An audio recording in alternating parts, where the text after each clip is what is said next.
putera mahkota Saudi, telah meledakkan sebuah bom. Saudara-saudara kami bukanlah Amerika, tetapi Korea. Seluruh Amerika Syarikat gempar. Trump segera menelepon untuk membantah, manakala Malaysia menggugat untuk menarik balik pelaburan bernilai 150 bilion ringgit. China segera mengadakan mesyuarat diplomatik kecemasan, sementara United Kingdom dan Perancis terdiam 1000 bahasa, tidak mampu mengeluarkan sebarang kenyataan. Namun, yang paling terkejut adalah Amerika Syarikat. Mengapa Arab Saudi memilih Korea dan mengenepikan kuasa besar dunia? Mulai saat ini, saya akan mendedahkan keseluruhan kisah yang mengejutkan ini. Sebelum bermula, sila berikan sokongan Anda kepada Korea dengan menekan butang langgan dan suka, serta tinggalkan komen Korea hebat. Beberapa hari yang lalu, di pusat media gergasi istana di Raja Riyadh, Arab Saudi, seramai 3,200 orang wartawan dari 78 buah negara berkumpul, sesak sehingga terasa sukar untuk bernafas. Para penyampai berita dari agensi media global terkemuka seperti CNN, BBC, Al Jazeera, hinggalah ke bernama, kelihatan cemas sambil memegang erat kamera siaran langsung.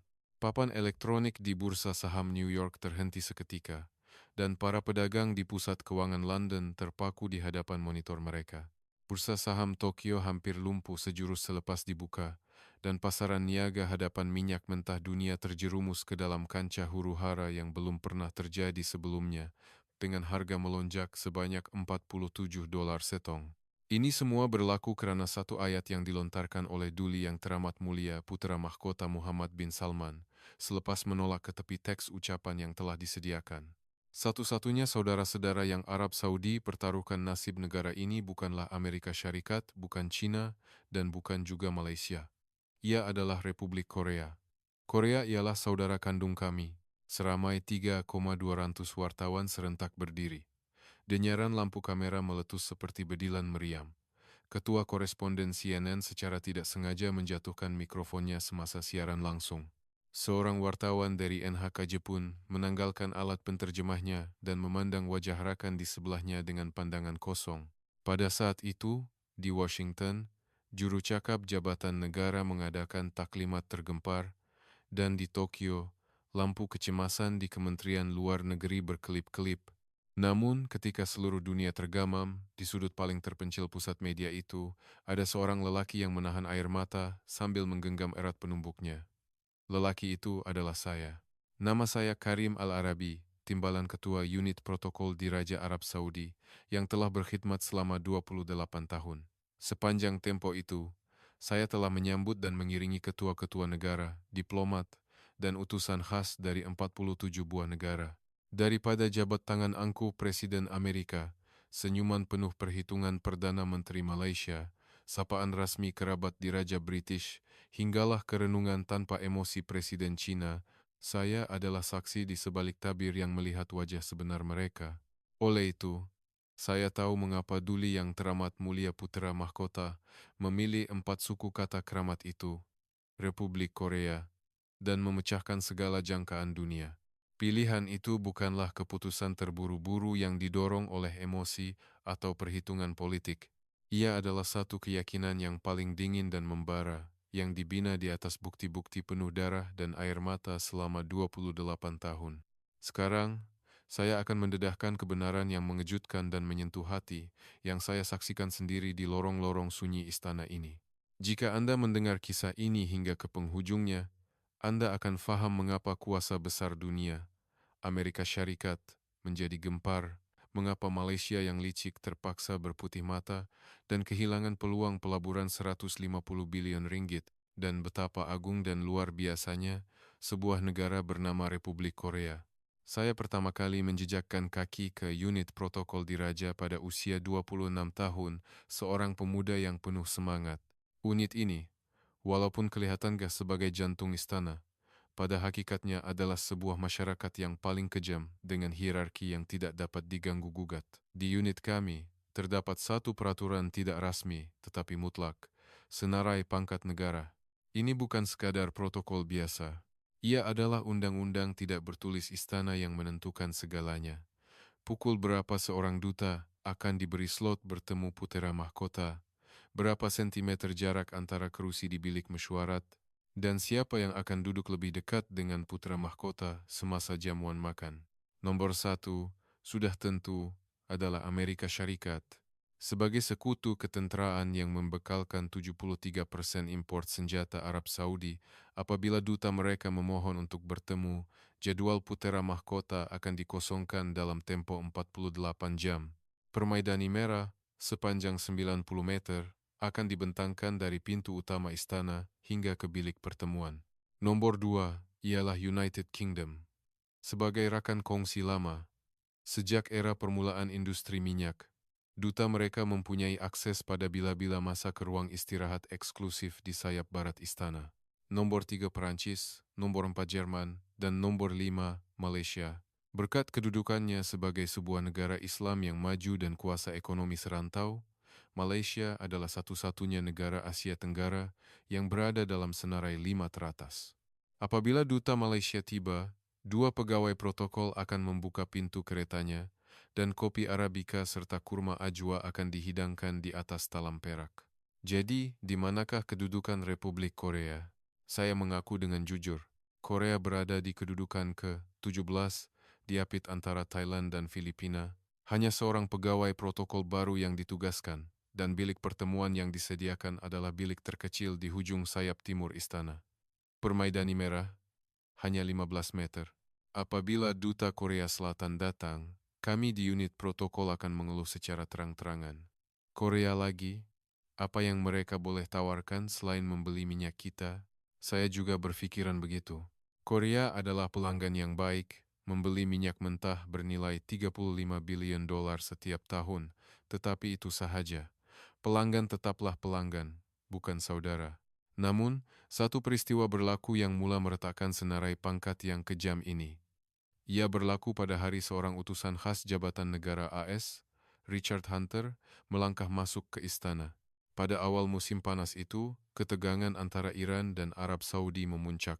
Amerika Syarikat menempatkan 2 kapal pengangkut pesawat tambahan di Timur Tengah dan menghantar utusan khas yang berkuasa untuk menuntut Arab Saudi meningkatkan pengeluaran minyak dan memperluaskan pangkalan tenteranya. Richard Hunter, seorang diplomat berusia 60-an dengan rambut perak yang disisir rapi dan sut buatan Itali, kelihatan lebih seperti pemungut hutang berbanding seorang diplomat. Sejak saat Hunter tiba di lapangan terbang antara bangsa King Khalid dengan jet pribadinya, saya sudah berasa tidak sedap hati. Biasanya, utusan asing akan berjabat tangan terlebih dahulu dengan pegawai protokol yang menyambut mereka. Itu adalah adab minimum. Tetapi Hunter, sejurus turun dari pesawat, langsung tidak memandang saya. Dia terus mengambil telepon bimbit daripada pembantunya dan mula bercakap dengan Washington.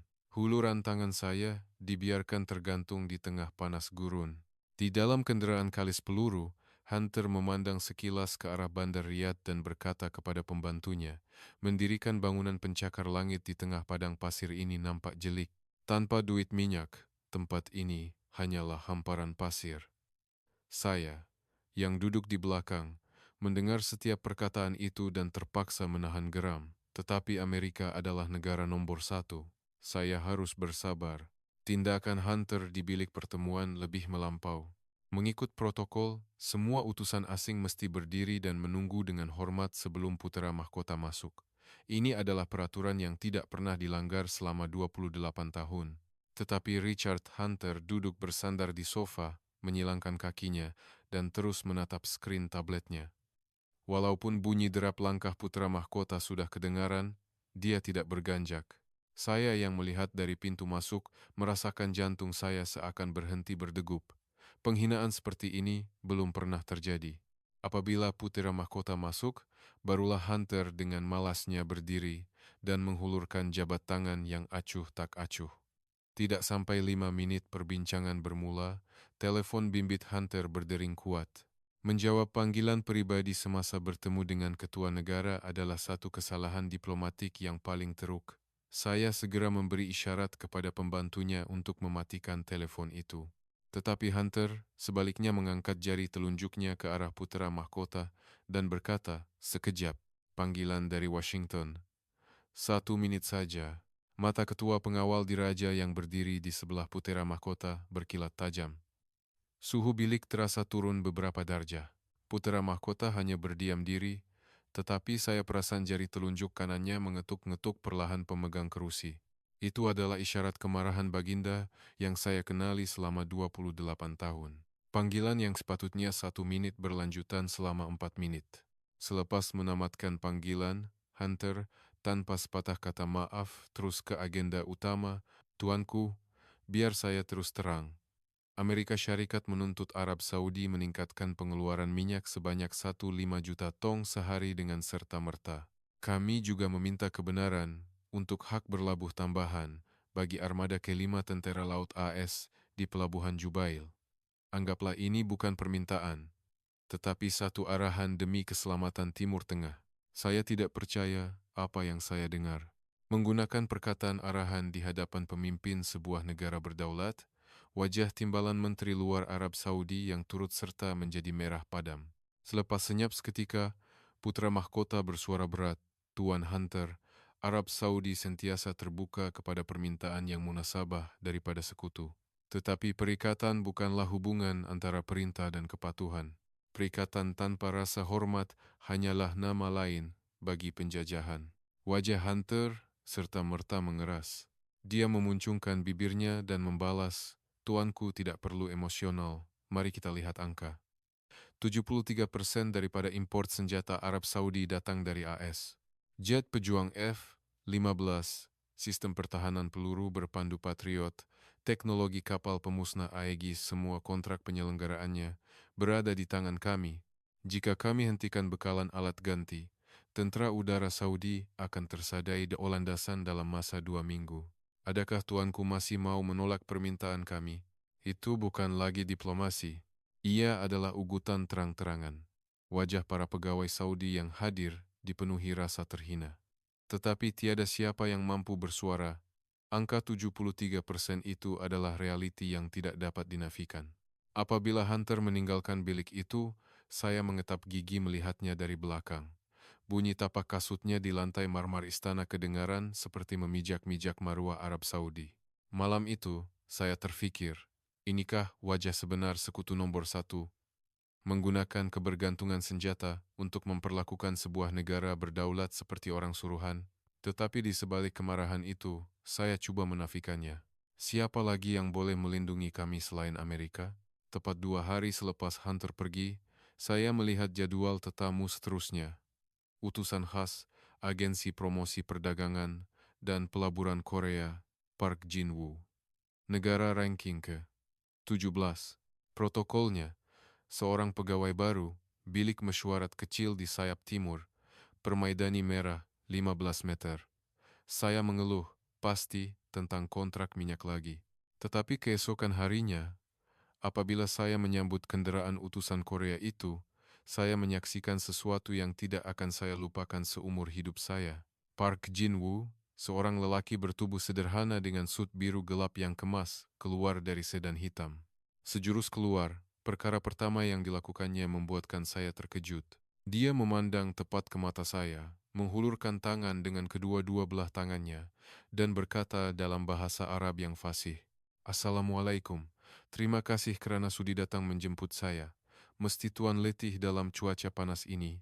Tuan baik-baik saja?" Selama 28 tahun, dia adalah diplomat bukan Arab pertama yang menyapa saya dalam bahasa Arab.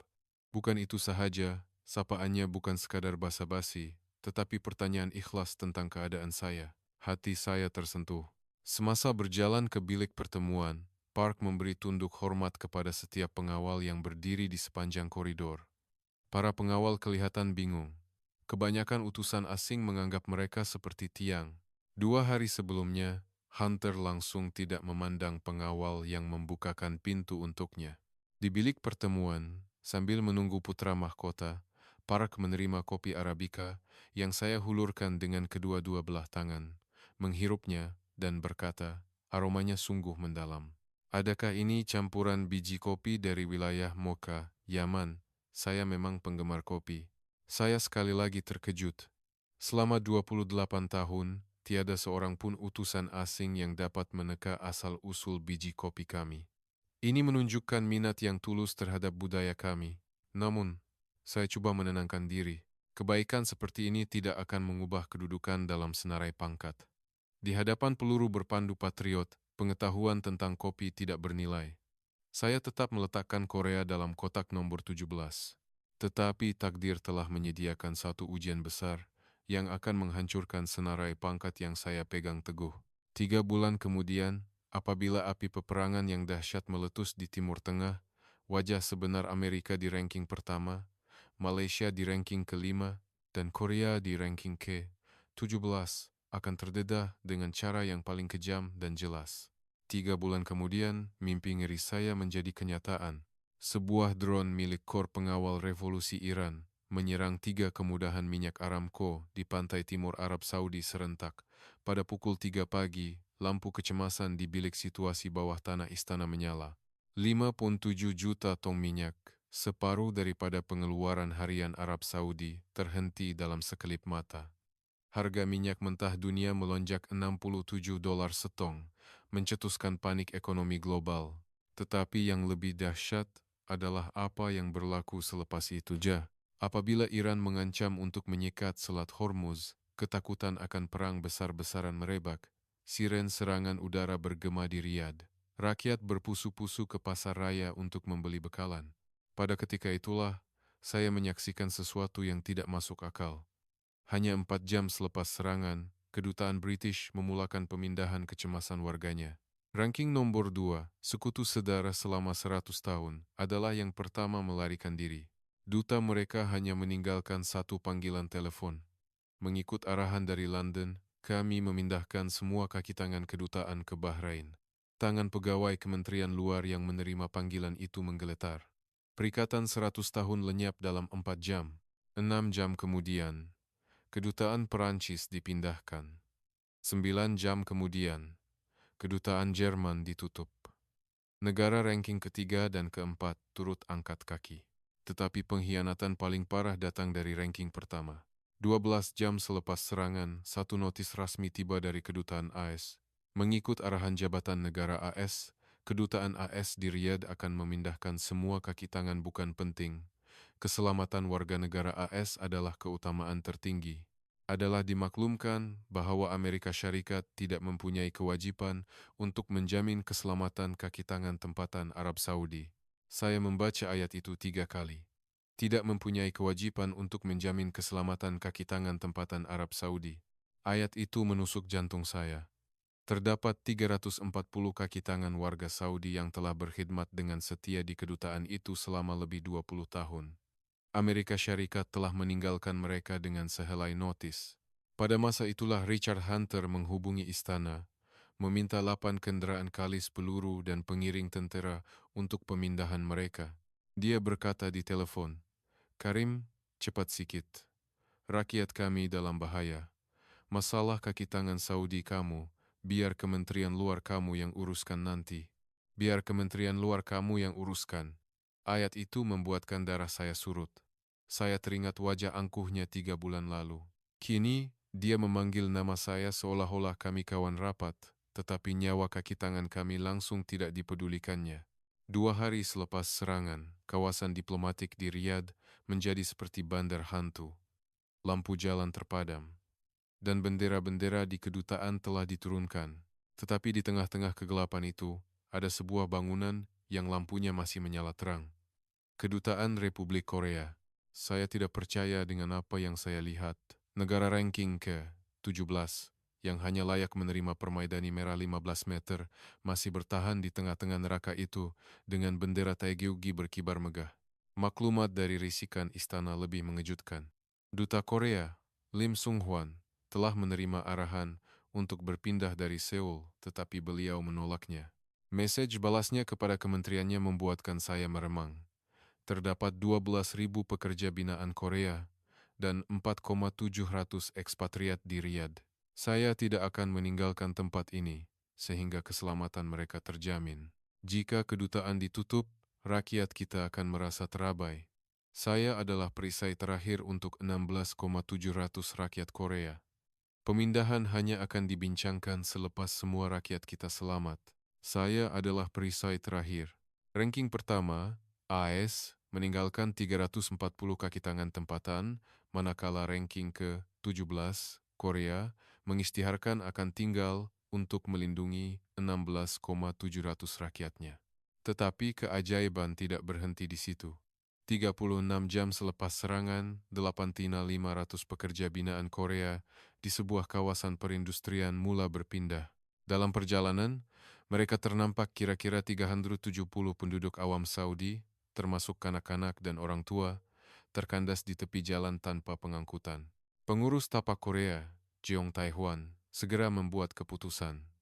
Dia mengarahkan 12 bas besar dan 15 truk milik syarikatnya untuk membawa keluarga-keluarga Saudi itu terlebih dahulu. Pekerja Korea pula berjalan kaki sejauh 4 km di bawah terik matahari 48 derajat Celcius sambil memikul peralatan berat. Apabila saya melihat rekaman CCTV itu di bilik risikan, saya terpaku. Mereka mempertaruhkan nyawa mereka untuk menyelamatkan warga Saudi yang bukan sebangsa dengan mereka. Apabila laporan ini sampai ke istana, Putera Mahkota terdiam lama. Kemudian Baginda bertitah dengan suara yang tegas, kaji semula kedudukan ranking kedutaan Korea. Itu adalah arahan perubahan ranking pertama dalam 28 tahun. Jantung saya berdegup kencang, tetapi itu hanyalah permulaan. Tidak sampai sebulan selepas itu, satu lagi tragedi berlaku. Putra kedua putra mahkota, Putra Faisal bin Muhammad yang berusia 14 tahun, terlibat dalam kemalangan jalan raya yang dahsyat. Baginda dikejarkan ke hospital pakar King Faisal dalam keadaan jantung terhenti. Diagnosisnya, kecederaan pelbagai organ dan keretakan tengkorak. Apabila putera mahkota tiba di hospital, ketua pakar bedah dengan berat hati memaklumkan, "Tuanku, dengan teknologi perubatan di Arab Saudi, kami tidak mampu melakukan pembedahan yang kompleks ini. Jika putera Faisal tidak dipindahkan ke hospital terbaik dunia dalam masa 72 jam, kami tidak dapat menjamin nyawanya." 72 jam. Istana segera menghubungi institusi perubatan terkemuka dunia. Yang pertama dihubungi, sudah tentu, adalah Amerika Syarikat, Mayo Clinic, Johns Hopkins. Tempat-tempat yang telah menerima sumbangan berbilion dolar dari Arab Saudi selama ini. Tetapi jawaban yang diterima amat dingin dan penuh perhitungan. Mayo Clinic menjawab, kadar kejayaan untuk pembedahan trauma kompleks seperti ini adalah 22%. Menerima kes berisiko tinggi ini boleh menjejaskan metrik kejayaan tahunan kami. Kelulusan memerlukan mesyuarat jawatan kuasa yang akan mengambil masa sekurang-kurangnya 2 minggu. Menjejaskan metrik? Nyawa seorang budak lelaki berusia 14 tahun dianggap sebagai satu angka dalam laporan prestasi mereka. Johns Hopkins juga memberi alasan yang sama, memerlukan 10 hari persediaan dan penafian liability. Hospital University Heidelberg di Jerman pula secara terang-terangan berkata, kuota pesakit antara bangsa kami untuk suku tahun ini sudah penuh. Sila coba lagi, suku tahun hadapan. Suku tahun hadapan. Istana dilanda keputusasaan. Masa terus berlalu. 18 jam telah terbazir. Pada saat genting itulah, seorang pegawai muda dari Jabatan Asia Kementerian Luar berlari masuk ke istana dengan sehelai kertas faks. Tuanku, ada jawaban dari Korea. Tiada siapa yang terfikir tentang Korea. Tetapi, pengarah Jabatan Asia telah menghubungi Hospital University Nasional Seoul sebagai usaha terakhir. Kandungan faks itu membuatkan semua orang terdiam. Saya Profesor Ha Jong-min dari Jabatan Trauma Hospital University Nasional Seoul. Kami telah meneliti rekod perubatan. Pembedahan ini boleh dilakukan. Tidak, kami mesti melakukannya. Kadar kejayaan 22%, itu bukan alasan untuk berputus asa, tetapi sebab untuk kami mengisi baki 78% itu dengan tangan kami sendiri. Menilai nyawa seorang kanak-kanak dengan angka bukanlah tugas seorang dokter. Satu pasukan perubatan kecemasan yang terdiri daripada saya, 4 pakar, dan 3 juru rawat bedah sedang dalam perjalanan ke lapangan terbang Incheon sekarang. Kami akan tiba di Riyadh dalam 18 jam. Sila sediakan bilik bedah. Sebab untuk kami mengisi baki 78% itu. Ayat itu menembusi keputusasaan di istana. Putra mahkota membaca faks itu 3 kali. Baginda kemudian bertitah. Kosongkan landasan eksklusif di lapangan terbang King Khalid. Iringi pasukan perubatan Korea dengan pengiring diraja sebaik sahaja mereka tiba. Jangan berlengah walau sesaat.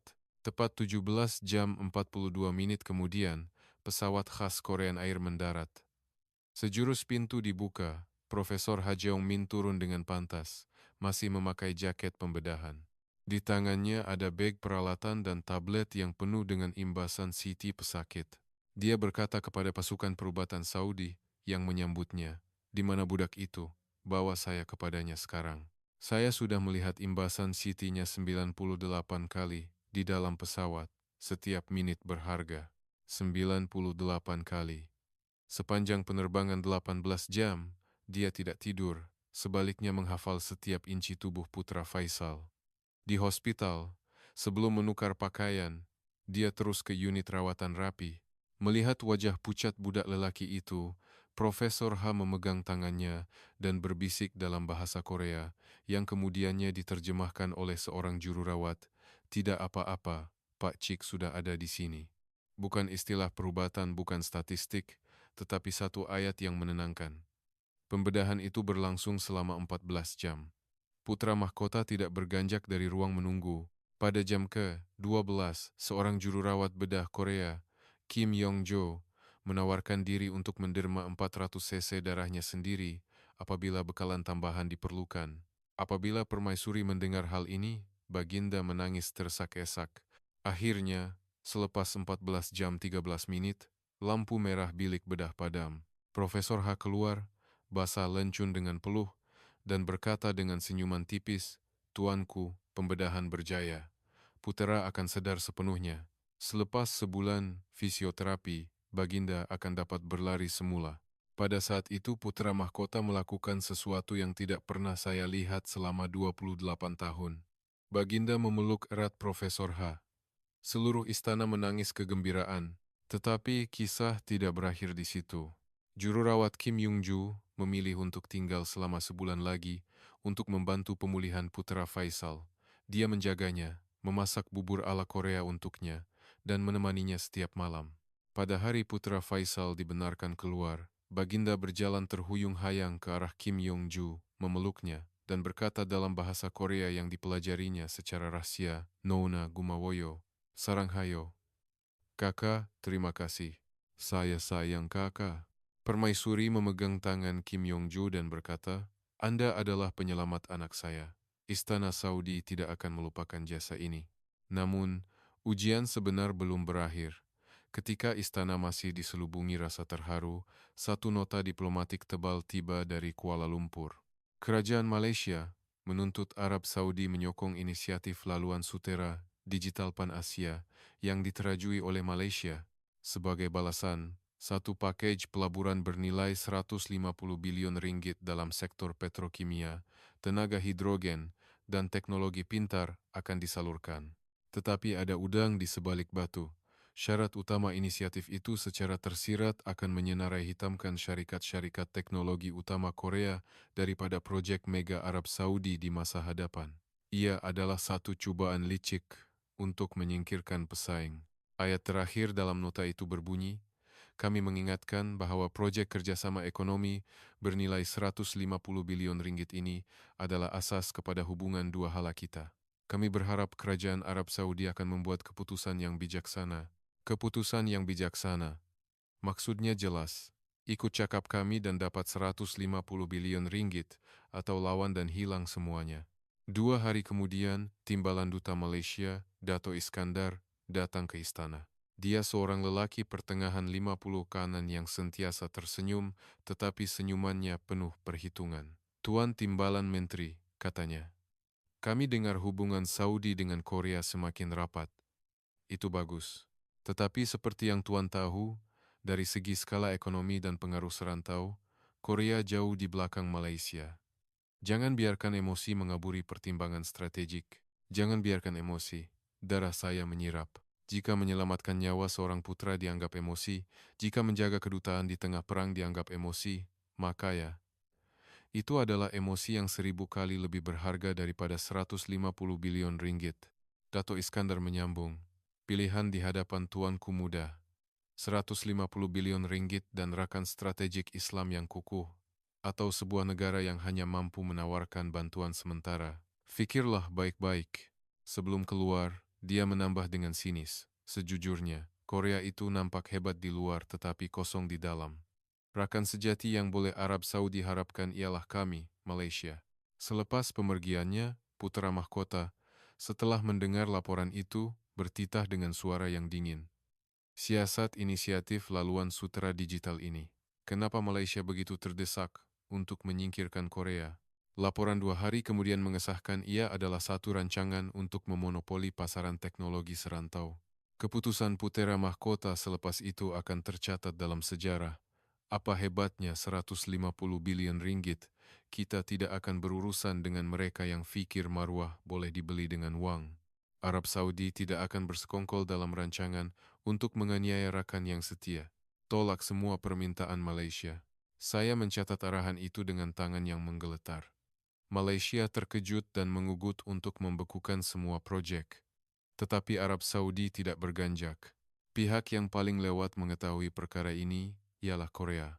Apabila utusan khas Park Jin-woo mendapat tahu Arab Saudi telah menolak 150 bilion ringgit demi mereka, beliau menghantar surat terima kasih yang berbunyi. Bagi pihak kerajaan dan rakyat Republik Korea, kami menundukkan kepala sebagai tanda terima kasih atas keputusan murni Istana Diraja Arab Saudi. Arab Saudi telah melakukan sesuatu yang tidak pernah kami berani minta. Jasa ini akan kami kenang selagi Republik Korea wujud. Sesuatu yang tidak pernah kami berani minta. Pada saat itu saya sadar Korea tidak pernah meminta pengorbanan. Mereka hanya melakukan apa yang betul. Dan kesanggupan Arab Saudi untuk mengorbankan 150 bilion ringgit adalah jawaban kami kepada mereka. Malam itu, saya duduk sendirian di pejabat protokol dan menyimak semua buku lawatan selama 28 tahun. Buku lawatan Amerika dipenuhi kata-kata kosong tentang persahabatan agung. Buku lawatan Malaysia penuh dengan senarai pencapaian kerjasama ekonomi. Kemudian saya membuka buku lawatan Korea, catatan pertama 20 tahun lalu oleh duta pertama mereka, berbunyi, kepada rakyat Arab Saudi, Republik Korea mungkin negara kecil, tetapi hati kami besar, kami akan menjadi jiran yang baik. Jiran yang baik. Bukan sekutu, bukan rakan kongsi, hanya jiran yang baik. Saya teringat semula segala-galanya. Keangkuhan Hunter, pengkhianatan British, kelicikan Malaysia, dan kemudian saya teringat Korea. Utusan yang berbahasa Arab, duta yang menjadi perisai terakhir, pekerja binaan yang berjalan di padang pasir, doktor yang terbang 18 jam, dan juru rawat yang menderma darahnya. Saya sadar, senarai pangkat yang saya sembah selama 28 tahun ini salah dari mula lagi.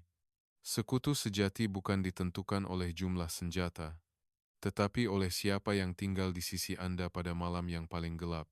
Saya mengeluarkan senarai pangkat itu, sekeping kertas yang saya anggap suci, dan memasukkannya ke dalam sampul surat. Di atasnya saya menulis, untuk dimusnahkan. Senarai ini tidak lagi sah. Beberapa hari lalu, pada pukul 4 pagi, saya dipanggil menghadap putera mahkota. Baginda berdiri membelakangi saya, memandang ke arah bandar Riyadh yang masih gelap. Karim, tita Baginda, bercakap jujur. Di dunia ini, adakah wujud satu negara yang benar-benar boleh kita harapkan? Saya berdiri tegak dan menceritakan segala-galanya. Semua yang saya saksikan selama 28 tahun tentang keangkuhan Amerika, pengkhianatan British, kelicikan Malaysia, dan kesetiaan Korea yang tidak berbelah bahagi. Saya menceritakan tentang 81 lama 500 pekerja binaan, doktor yang mengisi 78% harapan, dan juru rawat yang menderma darahnya. Tuanku, kata saya dengan suara yang bergetar, selama 28 tahun, saya adalah hamba kepada senarai pangkat. Tetapi senarai itu salah. Sekutu sejati adalah mereka yang tidak lari ketika malam paling gelap. Dan satu-satunya negara yang tidak pernah lari ialah Republik Korea. Keheningan menyelubungi bilik itu. Putera mahkota memejamkan matanya. Apabila Baginda membukanya semula, matanya berkilau dengan tekad yang jitu. Panggil ketua setiausaha. Kumpulkan semua media dunia pada pukul 4 petang ini. Kita akan menulis semula senarai pangkat dunia yang keji ini dengan tangan kita sendiri. Selebihnya, Anda sudah tahu dari awal cerita ini. Selepas pengumuman bersejarah itu, wartawan CNN bertanya, "Tuanku, bagaimana ini akan menjejaskan hubungan dengan AS?" Putra mahkota menjawab dengan tenang, "Amerika adalah rakan kongsi penting. Tetapi rakan kongsi dan saudara adalah berbeza. Rakan kongsi bersama apabila ada keuntungan. Saudara tetap di sisi walaupun tiada apa-apa." Adakah Amerika pernah membuktikan mereka adalah saudara kami? Korea telah membuktikannya selama 28 tahun. Seorang wartawan dari Malaysia pula bertanya, "Tuanku, bagaimana dengan proyek 150 bilion ringgit?" Baginda menjawab tanpa senyuman, "Sampaikan kepada negara yang berfikir maruah boleh dibeli dengan wang. Maruah Arab Saudi tidak ternilai, apatah lagi dengan 150 bilion ringgit." 20 menit kemudian, panggilan dari Washington masuk. Presiden AS menjerit di telepon, "Muhammad, apa yang kamu dah buat?"